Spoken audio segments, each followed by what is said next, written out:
सन्नियम्य इंद्रिय ग्रामम सर्वत्र समबुद्धयः ते प्राप्नुवन्ति मामेव सर्वभूत हिते रताः। नमस्कार मित्रों, ये जो श्लोक है भगवद गीता के 12वें अध्याय का चौथा श्लोक है, जिसे हम आज गहराई से समझेंगे। तो आइए सबसे पहले इसके अर्थ को समझते हैं। तो जो श्लोक है वो कहता है, सन्नियम्य इंद्रिय ग्रामम, अर्थात नियंत्रित करने वाले इंद्रियों को, सर्वत्र समबुद्धयः, अर्थात सभी स्थानों पर समबुद्धि वाले, ते प्राप्नुवन्ति मामेव, अर्थात वे भी प्राप्त करते हैं मुझे, सर्वभूत हिते रताः, अर्थात सभी भूतों के हित में रत।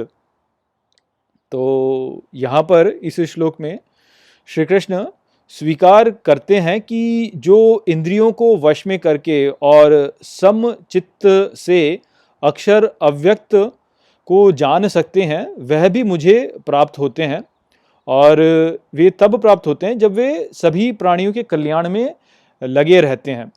तो दूसरे शब्दों में श्री कृष्ण यहाँ पर यही कह रहे हैं कि अक्षर अव्यक्त का जो मार्ग है वह भी परमात्मा से मिलन का एक वैध मार्ग है। यदि जो व्यक्ति है अक्षर अव्यक्त के मार्ग पे चलने वाला, वह सभी भूतों के हित में सोचता है।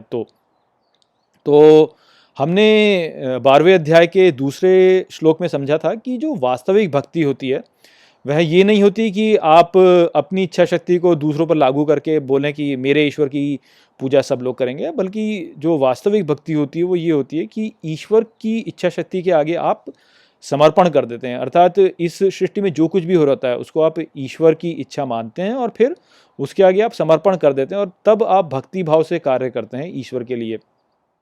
तो ये जो मार्ग था इसको उत्तम मार्ग बताया श्री कृष्ण ने, किंतु अब यहाँ पे वो कह रहे हैं कि जो अक्षर अव्यक्त का मार्ग पे चलता है वह भी वैध मार्ग है। तो ये हमने पिछले श्लोक में समझा कि जो अक्षर अव्यक्त का मार्ग होता है वह वो मार्ग होता है जहाँ पर कि व्यक्ति स्वयं को ऐसी स्थिति में स्थित करता है जहाँ पर कि वह अपरिवर्तनशील हो जाता है।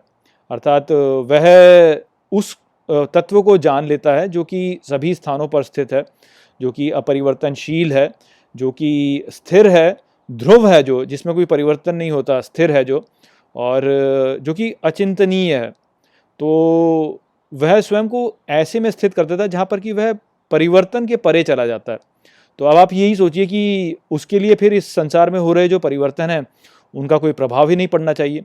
अर्थात एक रूप से देखा जाए तो कोई भी जो परिवर्तन यहाँ पे हो रहे होते हैं उसको परोक्ष रूप से वो व्यक्ति स्वीकार कर लेता है।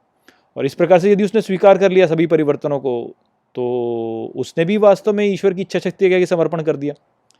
तो इस प्रकार से जब व्यक्ति कार्य करता है कि वह बिल्कुल अपरिवर्तनीय हो जाता है, वह उस पर जो है इस संसार में हो रहे परिवर्तनों का कोई प्रभाव नहीं पड़ता, क्योंकि वह इनमें रुचि ही नहीं रखता, इनके परे चला जाता है और इनके परे उस अपरिवर्तनशील में वह स्वयं को स्थित कर लेता है।